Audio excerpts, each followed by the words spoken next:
Hey everyone, I am professional photographer Ian Plant, and my goal, my mission in life is to help you become the best photographer that you can be. And of course, I'm not the only professional photographer who has this mission. There are others who share my mission, and that's why I started this program, so I could share their voices and their stories to help you become a better photographer. And today, I am immensely pleased to be joined by an incredibly talented photographer, Patricia Davidson. Welcome to Photo Talk. Thank you, Ian. It's my pleasure. I've been a big fan of yours for years, so it's an honor. Well, thank you, right back at you. And I thought it'd be a good idea to start with you talking about yourself and just let everyone know where you're based, what your specialty is, and how you got into photography. Sure. Well, I'm based out of Oregon. In 2015, I was full-time working as a web developer, and I quit my job to travel for 4 years. There was no time limit. We just decided after 4 years that was enough. We lived as nomads for since 2015, and last April we came off the road. So I'm in a new area, but for 20 years, a little bit longer than 20 years, I lived on the southern Oregon coast. So that was my playground. That's where I got started in photography. Just because I was in such a beautiful area, it was just inspiring me to get out and take pictures. And that's where the addiction began. And I primarily focus on landscape photography. That's what I love to do. Well, this is a fairly common story. When I talk with other professional photographers, they almost always did something else before that was completely unrelated to photography. So tell me about taking the leap when you finally decided to give up your real job and do this for a living. How was that for you? Was it a scary thing, or did you have a plan before you did it? Actually, I had a plan. I had planned on it for about 3 years. My husband and I wanted to start by traveling, and my goal was to travel and photograph the Western states. And so we planned for a few years, and finally in 2015, I said goodbye to my day job, and that was a web developer at a community college. And it was scary, a little bit scary, but it was also very thrilling to finally take that leap. Was it a dramatic moment? Did you just get up one day and say, you know what, I've had it, screw you guys, I'm going to become a professional photographer? Or was it something, because that was kind of how it happened to me. I just got up one day, I got fed up with my job, and I said, to hell with this, I'm going to do something else. So, well, I'm not going to lie, once I really got into photography, because before, when I was working full time, managing the websites at the college, I had a lot of vacation time. Working for a school, you have a lot of vacation time and days off, and so I was one of those weekend warriors where I was always going out every chance I could to take pictures, and I was getting so addicted to photography that I thought a lot about photography, and I was getting a little bored with my day job, so it was a good time to let go of it. For sure. Well, that's good. Yeah, I think that this is, once again, as I said, a pretty common story. I think that ultimately what caused you and me and others to jump in the way we did is it was the love of photography. It was just really something that started off, maybe as a hobby, but became an all-consuming passion. And I know for me, the biggest challenge I have, or at least the thing that I'm most worried about, is that someday it's going to become not a passion anymore and just become a job, something that I just don't like doing. And so I'm constantly worried about that eventuality. I've been doing this now professionally for 15 years, and I still love every moment of it, but I'm terrified that there's going to be a day when I no longer love it. And so I'm always looking for ways to keep things kind of fresh and interesting to make sure that that passion never diminishes. Is that something that you worry about? And what do you do to keep your passion fresh? Well, there are times, like just recently, after moving to getting off the road, living in an RV for 4 years and getting off the road, and there were things to do once we got a home base. We had to buy furniture again and do things like this. And so I felt like for a few months, I was just not getting out and taking pictures. And then So I kind of like felt like a little bit, I don't know, how do you explain it, just like not into it right there. And then I don't know, it just hit me because I live in such a gorgeous place. I live south of Portland, so it's like there's so much in my neighborhood that I could photograph. So I'm just like, right now I'm just anxious to get out, and I've gotten out this week. I did have a little bit of a sickness that was going around for a couple of weeks, but now I'm just watching the weather, for opportunities to get out because I'm just so excited about photographing again. Yeah, personally, whenever I'm stuck in the home office, I start getting really antsy. Like, I like to joke that when I'm in the field, I am looking forward to the day when I can come back home. But as soon as I get home, I'm looking forward to the day when I'm back in the field again.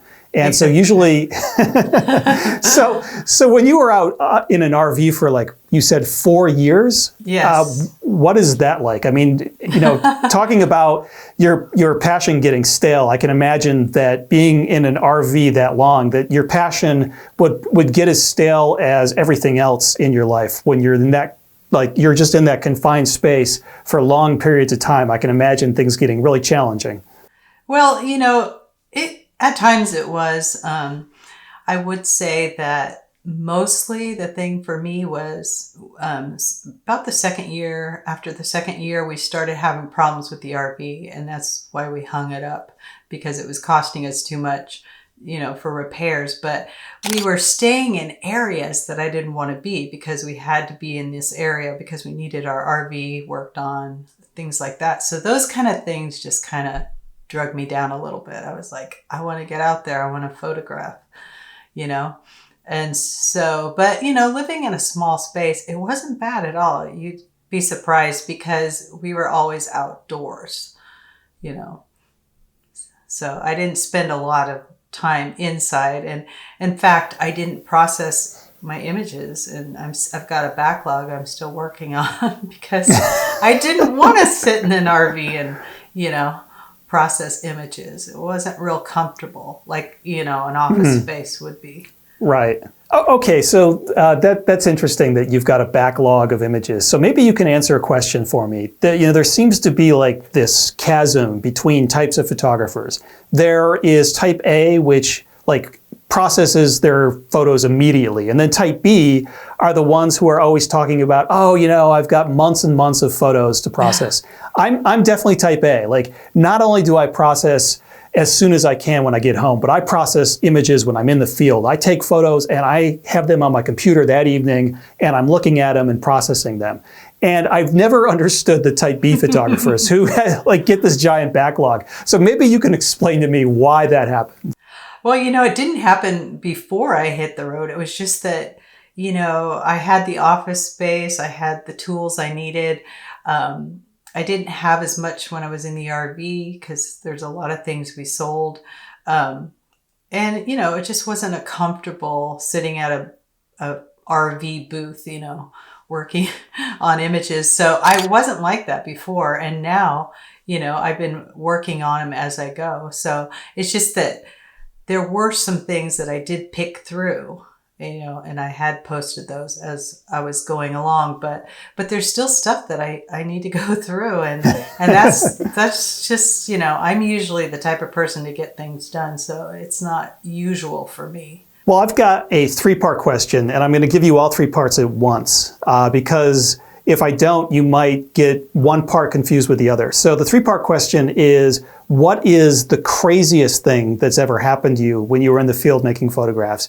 Part 2 is, what is the most dangerous thing that's ever happened to you? And part 3 is, what is the best thing that's ever happened to you? And that's why I have to ask all 3 of these ahead of time, because, quite often the answer is the same for all 3. So, gosh, I don't have any stories of real dangerous things. I would say the most dangerous thing I've ever done, I was at Yosemite, and that Vernal Falls.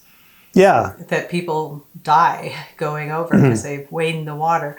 Well, I was just above that, and there was some rock that was sort of dry. It was dry, and I just went a little bit closer. I think there's another waterfall above that, and I don't know if you know what it is, but maybe it's called Nevada Falls.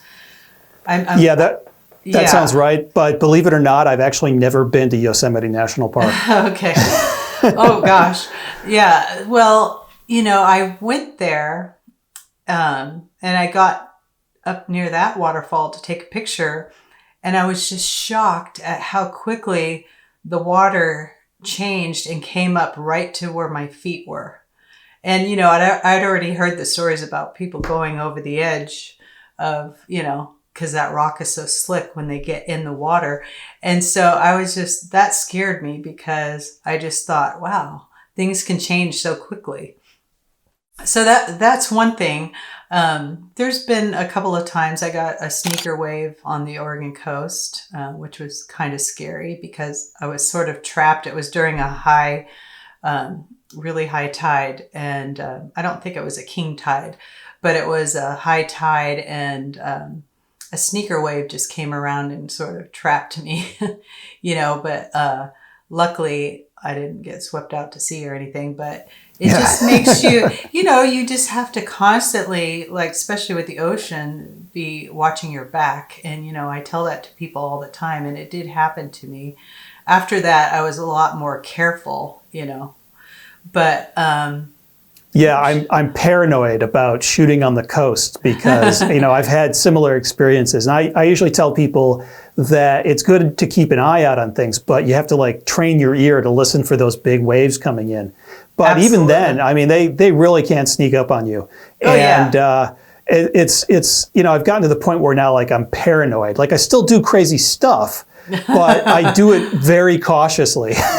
Exactly. I know. So, what were the other part of your question? Yeah, I guess that answers the most dangerous thing. So the other part is, and maybe that also answers the weirdest thing that's ever happened to you. And the other part is, what's the best thing that's ever happened to you? The best thing? Yeah. Gosh, I feel like I have so many experiences out in the, field that are so positive. Times with friends, other photographers, shooting with other friends. Those are the best times, I think. Sometimes when I'm out with friends, though, I don't usually get my best photos or something. It seems like there's more gabbing or whatever. But I would say, let's see, the weirdest thing. I can't even think. I would say the most disappointing thing was we were at Painted Hills, and I was photographing there, and there were 3 guys that pulled up, and one of the guys one guy was going to film a guy shooting golf balls into the Painted Hills. Yes. And I think my husband was with me, and both of us at the same time just said, no, and they looked at us and they're like, and I said, you're not going to do that, are you? And there was one of the guys was a really big guy, and he came toward us in a very threatening way, and so we actually got in the car and we left. But I was really, it was really disappointing because I'm sure he shot those balls right into the Painted Hills. So yeah. Yeah, it's astonishing to me. You don't see it that often, but every now and then you'll be out there and you'll see someone treating the landscape with a fundamental level of disrespect. And it's bad enough when it's just a person who's a member of the general public, but every now and then you'll see a photographer do that. Yeah. Yeah. Exactly. So. Yeah. Well, that's those are some pretty good answers. I'm waiting for a really good story to top a story from a friend of mine. One of my friends, he was photographing, I think it was in Oregon, and he was going to a waterfall, and he slipped down this muddy slope and got completely covered in mud. I think he actually got trapped in a mud pit for several minutes before he pulled himself out. So he gets back to the parking lot just covered head to toe in mud, and there's no one else there. And so he strips down, takes off all of his muddy clothes, and he's standing there naked when a school bus pulls in full of little kids. Oh So that's That's the best weird story I've ever gotten. So I'm waiting for someone to top that. Yeah, I don't have a story like that for sure. Okay, well, that's good. So shooting in the Pacific Northwest, this is a very popular area for landscape photography, and there are a lot of professional and amateur photographers that are based there nowadays. So it is, I think, very challenging to find something that's original and different when you're working with so many other photographers in the same area. And that might be part of the reason why people like you might push the safety envelope a little bit, getting closer to the water so you can get some sort of fresh or unique perspective. And of course, that puts you at risk of the sneaker waves. Other than that, what is it that you do to try to create unique original work in an area that's just inundated with photography? That's a good question, because when I was on the coast, there was a handful of photographers that lived on the coast, and that was photographing on a regular basis. And for me, because I was on the coast, there was a demand for certain types of photography because it was a tourist-based area. And so a lot of the times I was shooting those iconic things because those sold for me. But then you kind of get to the point where you want to do your own photography. And now that I'm in this area, where I can go to the gorge within an hour, I can go, any direction. Within an hour, I'm surrounded by gorgeous waterfalls. There's all kinds of things I could do. I could go to the coast, in an hour. So it's just, for me, I feel like right now at this point, I really want to get those unique shots. I really want to focus on that. That's what I'm really focusing on this year, being here, that I want to get, just look at things with a different perspective and try to get some unique shots. Like I said, there's so many, like you said, there's so many photographers here doing the same thing. So it's going to be a good challenge for me. Yeah, my personal approach is a bit extreme. What I do is I refuse to look at the photographs of anybody else. And that way, when I go to an area that I've never been to, I don't have any preconceived ideas. There's a downside to this because I don't really know what the opportunities are. I have to spend a lot of time finding the opportunities. But the upside is that I'm not, as soon as you see someone else's shot that you like, you immediately want to possess it. You want to go and take that same shot. So exactly. that to me, yeah. Well, sorry, go ahead. I was going to say, weekend warrior, that's what I did, for years. Yeah. So, tell me about your approach then. So, for me, I'm not looking at other people's shots. I'm not really doing a lot of that sort of research. And I've got my own personal approach when I get to an area and start exploring it. What is it that you do? What are you looking for the types of photos that you make? What is it that attracts your eye? And how do you go about finding those conditions, those places, those moments that you want to capture with your camera? Well, I will tell you that when I was traveling and mainly spending a lot of time in the Southwest, one of the things I did is I didn't look at a lot of photos either. I just showed up in areas that I thought were beautiful. I did get some iconic shots because I did go to national parks, but there were a lot of areas that weren't, heavily photographed that we went to. And I was really trying to get some unique shots. It was difficult for me because I was used to, lush forest, waterfalls, and beaches to try to find some unique compositions in the desert. It was challenging for me. But, once I got in the groove of it, I really enjoyed it. But for me now, I would just say that I really like to spend a lot of time exploring. So I spend a lot of time exploring, seeing what's out there. And then sometimes, when I'm out hiking, just exploring, sometimes I might not even take pictures. I'll just be taking it all in. And then, if I see something that catches my eye, then I'll, set up a composition with that. So are you looking more for particular compositions? I mean, do you spend a lot of time scouting for these shots that you think, if everything comes together in the right light, will really work out for you? Or are you more just out there sort of reacting? I mean, I know that sometimes, and a lot of photographers do this, they'll spend all their time looking for that perfect composition, and then they'll go back to that composition over and over again until they get the light that they want. And other photographers are just kind of more in the moment, just out there and reacting to the scene as it unfolds. Do you have a preference? Do you do one more than the other, combination of both? What's your approach? Well, I'm the type that'll go back over and over again until I get the right light. So I'm actually just did that recently. I'm trying to get some compositions in the local area, some photographs here. And so I'm just keep returning. And I don't know, sometimes it happens in the moment. That's happened to me before. But definitely I'm looking for the right lighting and situation.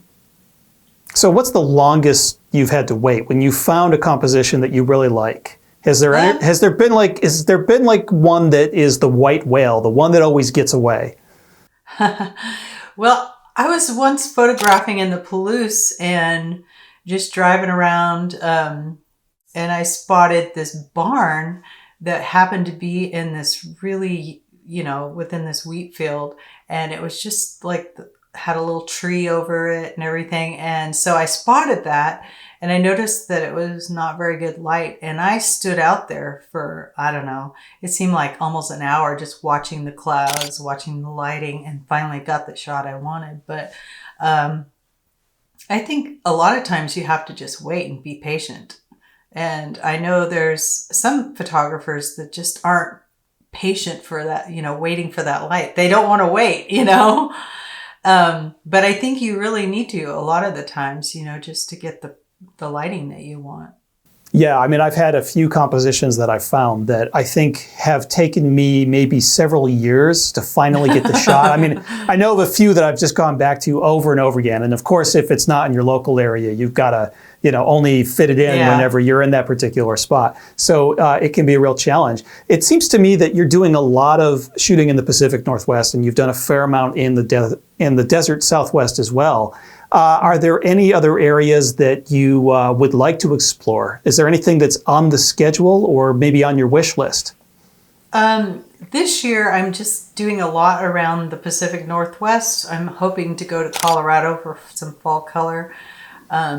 I definitely want to do some international travel, and I haven't done that yet. So it just didn't work out while we were traveling. And of course, we were saving before that to hit up, go on the RV trip. So yeah, I'm looking forward to some international travel. I'd love to go to different countries and things like that. So, but for this year, I'm just so excited to be back in the, photographing things that I love, waterfalls and things like that, and beaches. And, but definitely, I have some plans for the future for international travel. Well, that's good to hear. And I do a lot of international travel myself, and I love it. But what I think surprises people is when they ask me what my favorite spots are, they happen to be spots that are a little bit closer to home. And and it's often areas that aren't really big with other photographers. And I'm wondering if there's a spot that you have, and this is a bit of a trick question. Is there a place that you love to photograph that is not very popular, that's off the radar screen for most other photographers, and that you're willing to share with us? Wow, that's you know what? There may be one after this year, because that's really what I'm gonna focus on. Honestly, that was one of my goals this year, is to kind of find some places here that aren't populated a lot. So, but I can't think of one right now for some reason. There was a couple of places on the coast. One of them that I really enjoyed going a lot, and that was over in Yachats on the coast. And this particular place wasn't visited a lot. but now the word's out because, that was one of our locations during Out of Oregon conference. So Oh, right. Yes. I gave that location away. But anyways, there, I'm really looking forward to finding those places. If you could offer one piece of advice to beginning photographers who are looking to take their photography to the next level, what would it be? Well, the one thing I notice is that a lot of amateur photographers don't slow down. They're just on the go. They want to get that shot. They want to go get the next shot.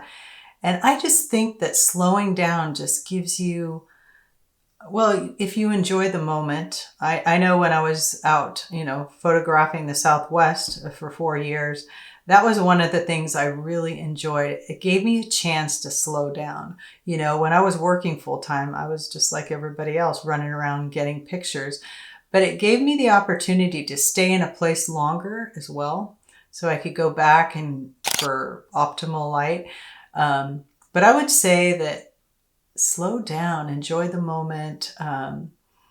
And if you get pictures, you get pictures. There were times when I didn't take pictures. I was just enjoying a hike. And I always thought, I'll come back, and I could. So I would just say slow down and really enjoy the moment and concentrate on, getting that shot. Yeah, I think that's great advice. Slowing down, being in the moment, and concentrating on quality over quantity. Because I think that you can have a lot of really good photos in your portfolio, but it's the great ones that are going to be the most meaningful and will resonate with your audience the most. Patricia, this has been a fascinating conversation. I'm so glad you could join us on the program. Thank you very much for being here. Well, thanks for having me. And like I said, I've been a big fan of yours, so I was really thrilled when you asked me to come on the show. Well, thank you. And the feeling is mutual, and hopefully we'll have a chance to talk with you again sometime. Thanks a lot. Goodbye. Goodbye. Landscape photography isn't just about taking pictures of beautiful scenery. It's about telling the story of the landscape, and it's about telling your story as an artist. I'm professional photographer Yin Plant, and my courses are designed to give you the technical skills that you need to succeed and to help develop your own personal creative vision. So, are you ready to share your story with the world?